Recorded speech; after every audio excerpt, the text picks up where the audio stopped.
यत्पङ्कयान्धिर्भवेन महाष्टपाशानाथो स्वयं जठराविकथे नैवं पुनः भविष्यति भवदान्यवयो रामानुजो विजयते यदिराजराज गोरक्षबालं गुरुशिष्यपालं शेषाभिमानं शशिखण्डभालं कालस्य कालं विगजन्मयानं वन्दे जटालं जगदब्जनालं हे श्री सीताराम भगवान की। आप समस्त विद्यार्थियों के समक्ष, विद्यार्थियों के समक्ष, विद्यार्थियों के समक्ष और नियोजित रूप से ही ये व्याख्यान सत्र हो गया। स्वामी जी परसों कह रहे थे कि आप यहाँ आए हैं, पहली बार भी इस सत्र में आए, तो अयोध्या जी को याद नहीं करेगा तो आपसे लेकिन दूसरे सदन में प्रथम ही आगे हुआ है। स्वामी जी बोले कि और विद्यालय में गौशाला है, वरुण पांडे जी आज लेकर आए थे, अकेले हम लोग आए थे। स्वामी जी को कोई विद्यार्थी बताए तो यहाँ आए, स्वामी जी ने यहाँ बताए, और जब वो बताए तो मुझे नहीं बताई। इस भगवान के साथ से करते थे, द्वारिका जा रहे हैं, वहाँ से विपस्त जा रहे हैं। ये सब मानवीय दृष्टि से आरक्षित होने के बाद भी देव नियोजित होता है। हम सभी व्यक्ति अपने अपने पूर्वजन्म छोड़ भी नहीं, इस जन्म में भी किस स्थान में जन्म लिए, किस परिवेश से आगे आए, एक निश्चित समय और स्थान पर एकत्र हुए, और किसी के मन में ये पूर्व नियोजित योजना नहीं थी ऐसा होगा, पुनः आधे घंटे 2 घंटे बाद कहाँ बढ़ जाएंगे और पुनः इस प्रकार के कार्य में लग जाएंगे। लेकिन इन समस्त विसंगतियों के अनंतर या इतर एक सार्वभौमिक सत्य है जो काल से प्रतिहत नहीं होता, वो है ज्ञान का प्रदान एक के माध्यम से दूसरे को प्रति किया जाए। और इसमें एक बड़ी सुंदर बात ये हमने अनुभव की शास्त्रों के अनुशीलन से, यद्यपि आप लोगों के समान हमें अपने जीवन में इस जन्म में विधिवत गुरुकुल जाने का सौभाग्य नहीं है। इसका एक कारण यह रहा कि मेरे पिताजी ने अपने विद्यार्थी जीवन में जो स्थिति देखी शिक्षा व्यवस्था की, उससे संतुष्ट नहीं थे। उन्होंने कहा कि अधिक पढ़ाऊं या कम पढ़ाऊं, अपने सामने पढ़ाऊं, क्योंकि अपने सामने पढ़ाने से चारित्रिक शुद्धि, आहार शुद्धि इत्यादि को नजर नहीं। और गुरुकुलों की जो वर्तमान व्यवस्था हमारी पीढ़ी के लिए देखने को मिल रही है, दैनिक दृष्टि से हम लगभग 28 के हो चुके हैं, तो जो देखने को मिल रही है और अलग अलग गुरुकुलों से इस प्रकार के समाचार प्राप्त होते हैं, लगता है कि विवाद का एक प्रशिक्षण घर भी दिया जा रहा है। गुरुकुल जाकर व्यक्ति दीक्षित होकर शास्त्राध्ययन करके विशेष सिद्धि करता था, और वहां जाकर नरक गमन का उपक्रम कर रहा है, चाहे संचालक की दृष्टि से या विद्यार्थी की दृष्टि से। तो आप सबों का सौभाग्य है कि आप सबों को ऐसा संस्थान प्राप्त हुआ है जहाँ पर इस प्रकार की विसंगति नहीं है, कई का जैसा परेशान जगह दिखने को मिल रहा है वैसा यहाँ नहीं है, तो इसका लाभ लेना है। और लाभ ऐसा स्वार्थ जो सत्कर्म के निमित्त हुआ परमार्थ की कोटि में आता है। तो मैं यह कह रहा था कि शास्त्रों के अनुशीलन से बड़ा सुंदर मुझे अनुभव हुआ। ज्ञानी सब भगवान ने भी कहा आवृत ज्ञान नहीं देना, ज्ञान तो है आवृत होता है। कैसे आवृत? देखो लेना तो अलग अलग उदाहरण नहीं होगा। गर्भ जैसे देर से लगा है, दर्पण जैसे धूप से आवृत करना, दर्पण के अंदर जो प्रकाशित करने का सामर्थ्य है वो धूल से आच्छन्न होने के कारण दब गया। गुरु अलग से ज्ञान नहीं देते, अंतस्थ ज्ञान को प्रकाशित कर देते हैं, आवरण का नाश कर देते हैं, अविद्या का नाश कर देते हैं। अविद्या क्षुद्ध चेतन से अविद्या का नाश करते हैं तो ज्ञान से प्रकट हो जाता है। जो निर्मल निष्कल स्वरूप चेतन का शास्त्र वर्णन करते हैं, वहां उसके स्वरूप में अज्ञान का लेश नहीं बताया है। अज्ञान का लेश जीव में करके बताते हैं। उसी का विनाश करना गुरु का कार्य। अब उसमें अपने परिश्रम से संसार से कोई शक्तिपात इत्यादि कर दे तो 1 सेकंड में हो जाता है, और किसी को अनेक जन्म संचित से मिला कर तो सब भी है। भगवान रामचंद्र जी की विशेष प्रिय नगरी है, ऐसे भगवान सर्वत्र है। अयोध्या धाम विशेष लौकिक और पारलौकिक दोनों भू साकेत भी करते हैं। साकेत शब्द अयोध्या की भूगत स्थिति के लिए वर्णित है। तो वहाँ पर भगवान श्री रामचंद्र जी भी सर्वज्ञ तत्पर न होने के बाद में गुरु जी के पास जाते हैं। अल्पकाल के लिए गए, मर्यादा ज्ञान शुद्धि के लिए गए, लेकिन गए। वशिष्ठ जी भी ब्रह्मदेव से ज्ञान प्राप्त करते हैं, ज्ञान ऋषियों से सत्संग करते हैं, अपनी आचार्य परंपरा में पूर्वाचार्य का सम्मान करते हैं, शिष्यों का करुणा करते हैं। हनुमान जी के लिए क्या नाम प्रकटम शब्द संस्कृत में वर्णित है। हनुमान जी भी परम तत्व का उपदेश करते हैं योग और सामान्य श्रोताओं के मध्य नहीं। श्रुति कहती है संत महाराज को उपदेश करते हैं। हनुमान राम तत्व का उपदेश रहस्य रामायण में किया है। राम वहाँ पर संत कुमार ही प्रधान श्रोता है, व्यास बनकर हनुमंतम का पक्षु। तो फिर हनुमान जी ने उस राम तत्व का उपदेश किया और हनुमान जी सूर्यदेव से ज्ञान प्राप्त करते हैं और सूर्यदेव सूर्यदेव भगवान नारायण से प्राप्त करते हैं। भगवान नारायण की भी स्थिति शाक्तों के मत में सर्वत्र में वाहनानी वैसे सनातन योग में महालक्ष्मी से प्राप्त किया है। भगवती महालक्ष्मी को कई शास्त्रों का उपदेश भगवान नारायण से हुआ, ऐसा वैष्णव ने श्री वस्तु संहिता इत्यादि में वर्णित है। श्रीदेवी ने प्रश्न किया, भगवान ने उत्तर दिया। पहले तो भ्रम हो गया था इस्लाम में, जो प्रश्न संहिता में कई जगह लिख दिया। स्वामी जी ने कहा कि वो श्री प्रश्न संहिता है, अब श्री शब्द लक्ष्मी बात कर रहे हैं। क्योंकि प्रकाशकों ने भी कई स्थान पर केवल प्रश्न संहिता लिख दिया था, तो दृष्टिकोण से ध्यान दिया। तो भाव यह है कि अलग अलग स्थानों पर जहाँ ज्ञान का प्रसार हुआ वो कोई एक होता और कोई एक सोता।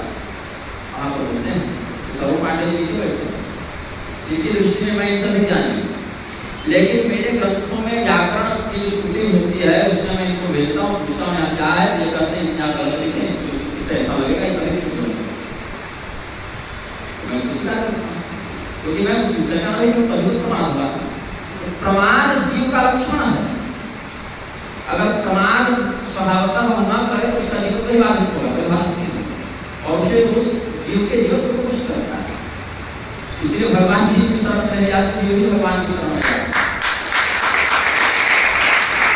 भगवान पाणिनि की बात करें, जैसा कि योगी जी बता रहे थे व्याकरण के विषय पर, भगवान पाणिनि ने 28 दिनों तक भगवान महादेव की आराधना, जो 14 माहेश्वर सूत्र प्राप्त किए, उसका विस्तार करके उसको 200-300 गुना बढ़ा दिए। अब आजकल बहुत से ऐसे विद्वान हो गए हैं तो उन्हीं पाणिनीय सूत्रों की व्याख्या, अब सही की है गलत की तो व्याकरण वाले ही जाने, मैंने तो अवलोकन नहीं किया है, लेकिन विद्वान तो सही ही किए होंगे ऐसा प्रमाण है। सही मुझे नहीं पता सबके साथ। तो वहां पर एक गलती प्रस्तुत करते हैं कि पाणिनि ने तो 4 प्रश्न थे, हमने 10 डाल। पाणिनि जी ने ऐसा क्या भरा, शिव जी से वो 14 दिए, हम उसको 4,000 कर दिए। अच्छा, वो जो 14 सूत्र उनको प्राप्त हुए क्या वो सर्वथा अलग थे? ऐसा भी नहीं है।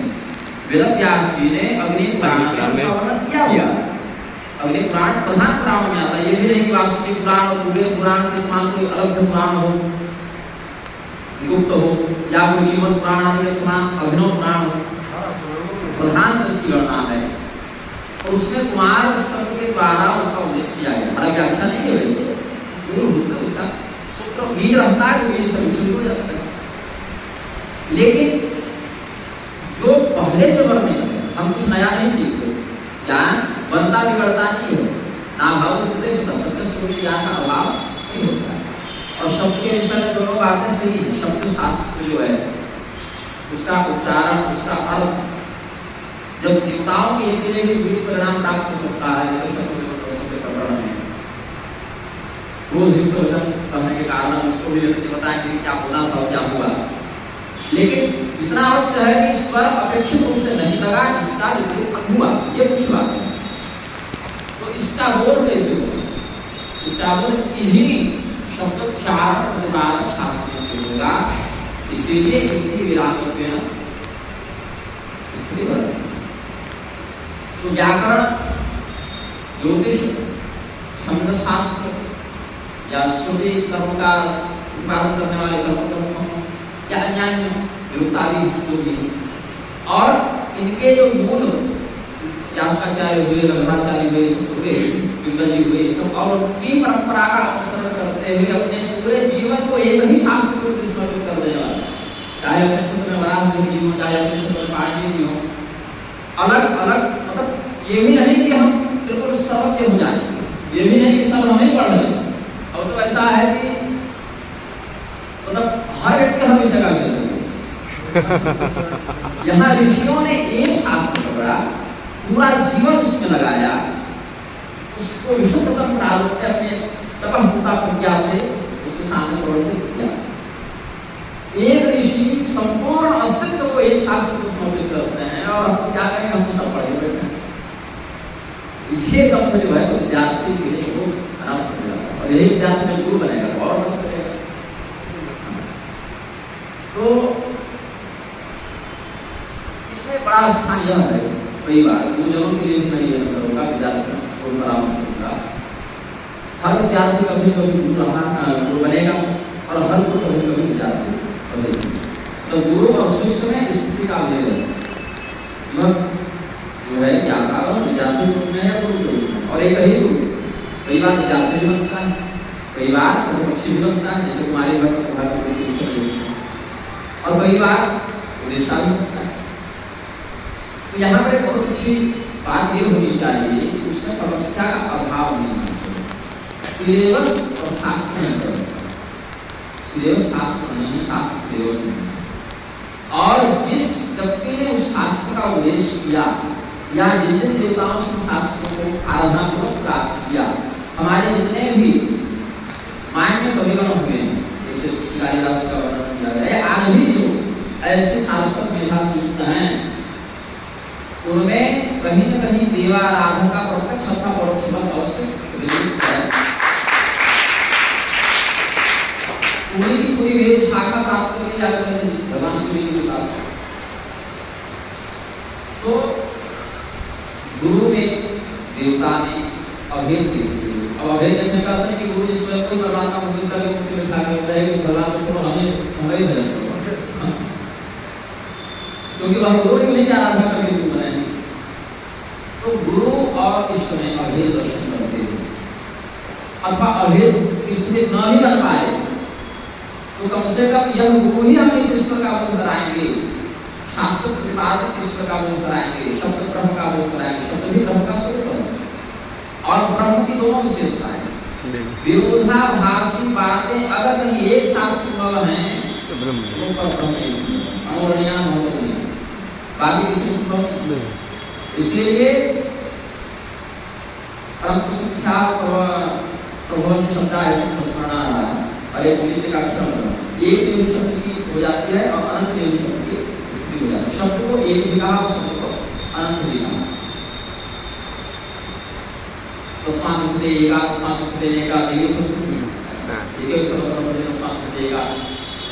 तो विरोधाभास वही संभव है। इसीलिए कई बार उनके आराधकों ने भी दार्शनिक दृष्टि से विरोधाभास देखने को मिल जाता है, क्योंकि उन्होंने जिस प्रकार से देखा, अनुभव किया, उस प्रकार का उपदेश किया। तो दो बातें जो हमारे गुरुजन हमें बताए थे, परशुराम का सिद्धांत सर्वदर्शनान्विता और संप्रदाय विश्वासाभ्याम सर्वसिद्धि। अपने संप्रदाय में विश्वास से सिद्धि होती है, और अन्याय के जो पर दर्शन है या पर संप्रदाय है उनमें अनिंदा का भाव, लेकिन विश्वास अपने में, क्योंकि अगर वहां भी वही भाव बन जाएगा तो गड़बड़ हो जाएगा। ये देवता तो ठीक है, लेकिन यहाँ पे कुछ पता बता दिए, यहाँ पे ये दे रहे हैं, हम उनको छोड़ भर जाएंगे, ऐसा नहीं।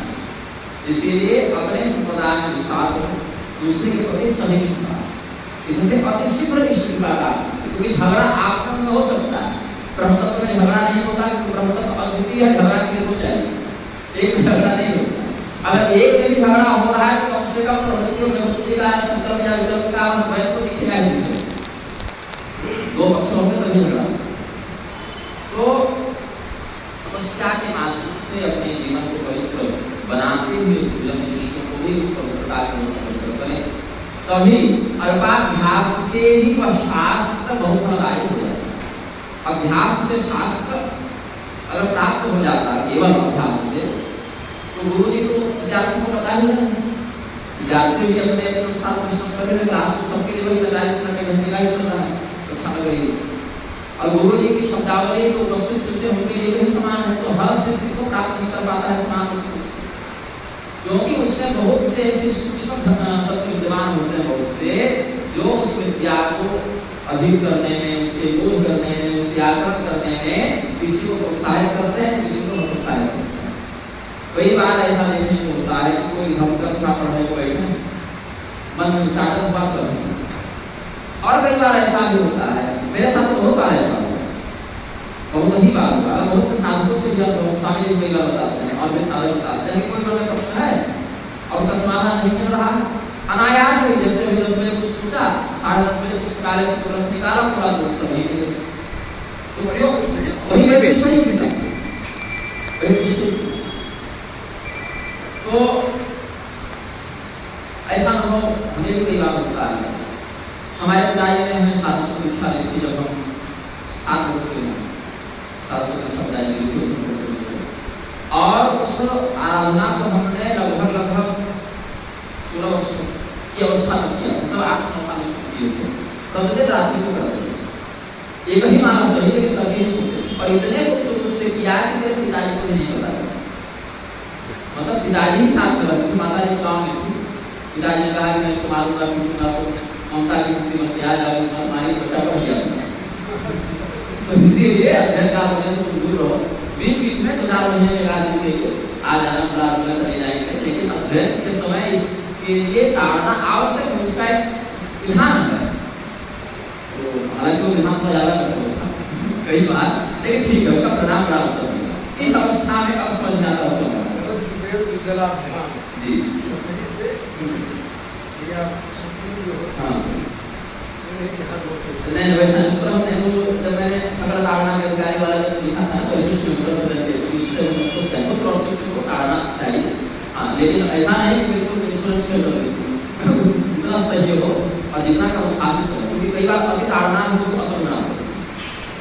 तो पिताजी ने इच्छा की सांस के बाद दबाते थे, तो उसका बहुत लाभ हमें देखने को मिला। और एक और विषय यह है जो कई बार विद्यार्थी का भूल जाते या बहुत से प्रोफेसर को हमने देखा है भूल जाते, जैसे गए तो शिका किया ऐसे आए, ये अपराध है, बहुत बड़ा अपराध, ये सब क्रम का अपराध,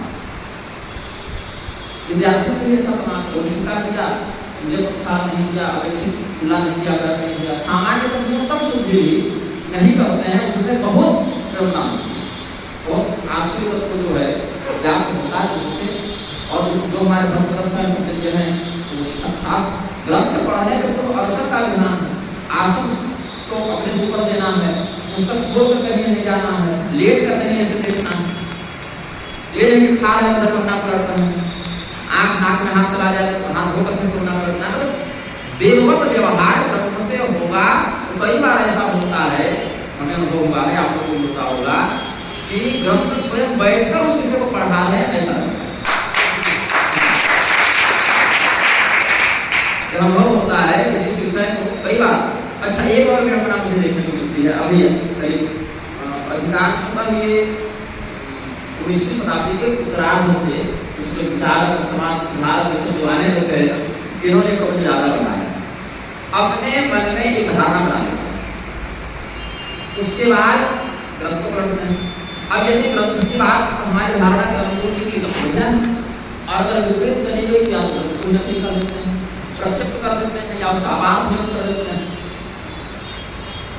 और ऐसा किसी लौकिक साहित्य में अगर करें तो समझ में नहीं आता है, ऐसा तो सूर्य तक करने लग जाते हैं। हाँ, वो ऐसे जैसे अब योगी कह रहे थे वो बढ़ेगी ना लड़ाई का नवाब के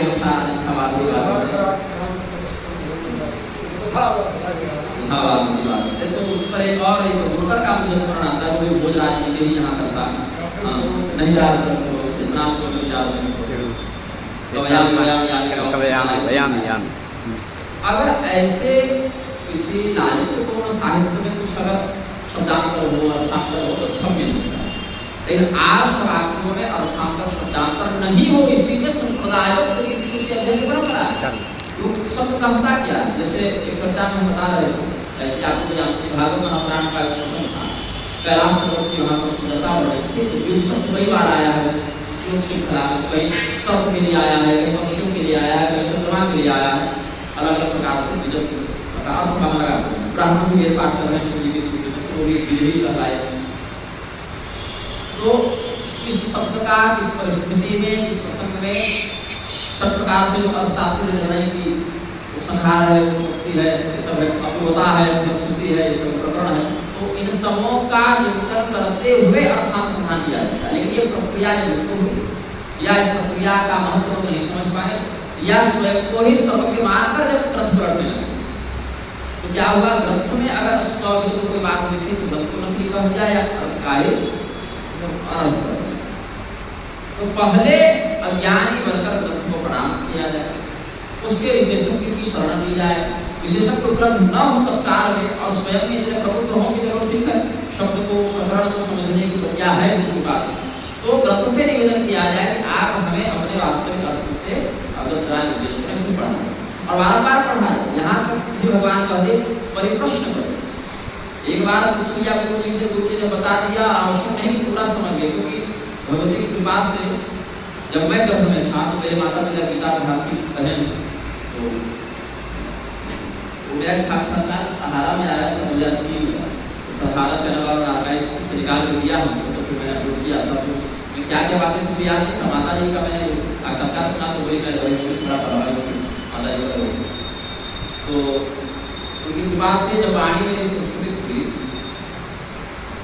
जब मैं जन्म लिया तो रोया नहीं था, माता जी बताती है रोया नहीं था, मैं बड़े क्रोध में दृष्टि से सबको देखा माता जी, ऐसा लगा जैसे मुझे बहुत ज्यादा क्षोभ है, क्योंकि मैं बड़े क्रोध में दृष्टि से मैं सबको देखा। मेरी माता ने सोचा कि मेरा बेटा ऐसी सबको लेकर दुर्भाग्य चल गया, तो कैसे देखेगा, फिर मुझे बुलाया गया तो हम सबको बुला रहे हैं और फिर पिताजी बताया कि मेरे उससे प्रथम चार प्रण का हुआ। अब ये सब मुझे स्मरण है, ये तो बहुत मतलब एक साल तक ये है। तीसरा एक वो बताता है, मेरे पिताजी मुझे कंधे पर बैठा के और कुछ सूत्र आदि होता है तो पिताजी उस समय और गीता पाठ करते थे और ईशावास्य परिषद से लेके प्रश्न परिषद पर्यंत संपूर्ण 10वीं तक वो पढ़ते थे। ऐसे ही मतलब एक स्वाध्याय होती से और मुझे कंधे में बैठा के और प्रतिदिन शाम को और पूरे गांव में घूमते थे, गांव के देवालय पर रखा। तो एक दिन हमारे रामदेव के यहाँ गए, उधर कुछ महिलाएं स्नान कर रही थी, तो पिताजी बोले कि जो बच्चे हो तो प्रसन्ना से हम लगभग एक साथ छुट्टे हुए थे, एक चल लेते थे, बोल लेते थे, दूसरी वाणी में जयंती मुलाकात तुम्हें माता ऐसे करते रहे। तो वो दरवाजा बंद था और उधर महिलाएं स्नान कर रही थी, पिताजी दीवार के ऊपर से खड़े हो गए, मुझे कहा कि आओ, पिताजी की खराब की आवाज़ से वही लोग होने लगी, तो हम गए और दरवाजा बंद था। ये घटना मुझे याद नहीं है, पिताजी बताया दरवाजा बंद था, तो हम बोले पिताजी दरवाजा बंद था, फिर बाहर से प्रणाम करो, तो जयंती मंगलाकारी ने पढ़ा, दरवाजा पर खुल गया, हम बोले पिताजी दरवाजा खुल गया और महिलाएं आश्चर्य की थोड़ी तो हवा नहीं हुई, आम दिन दरवाजे से खुल गया, बोले लगता है मत के जाकर इधर प्रणाम करो। तो पिताजी उस समय लगा कि शायद तो गुरुकुल भेजना ठीक नहीं होगा, क्योंकि गुरुकुल भेजूंगा तो कुछ संगति मिल जाए, कुछ बात मिल जाए, हमको गोद लेने के लिए आए समाज वाले और मिशन वाले और परिवार वाले सब आए, इसको हमारे यहाँ डाल दीजिए, हम इसको पढ़ाएंगे, ये करेंगे। पिताजी बोले कि अभी तक तुम लोगों ने जो किया उसका परिणाम कुछ वही रहा, तो ये जो कम से कम हम पूरे मिल गया है, इसको कम से कम अपने नजर के सामने रखो।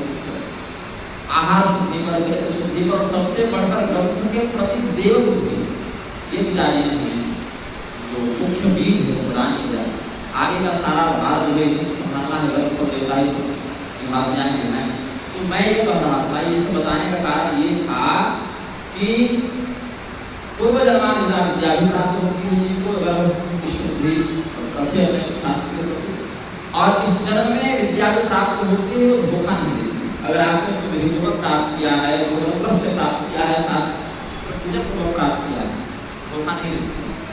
वर्ण की विद्या धोखा क्यों दी? सबसे प्राप्त करने का धोखा दी।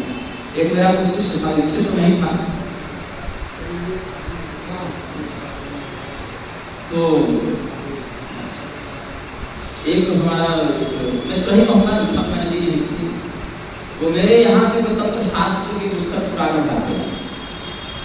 हालांकि वो पुस्तक दुर्लभ नहीं थी, खरीद सकता था, और वही प्रेत सिद्धि करने की। और ये पता कैसे चला जब वो सुशांत में बेहोश पाया गया, हमको पता नहीं था वो ऐसा किया है।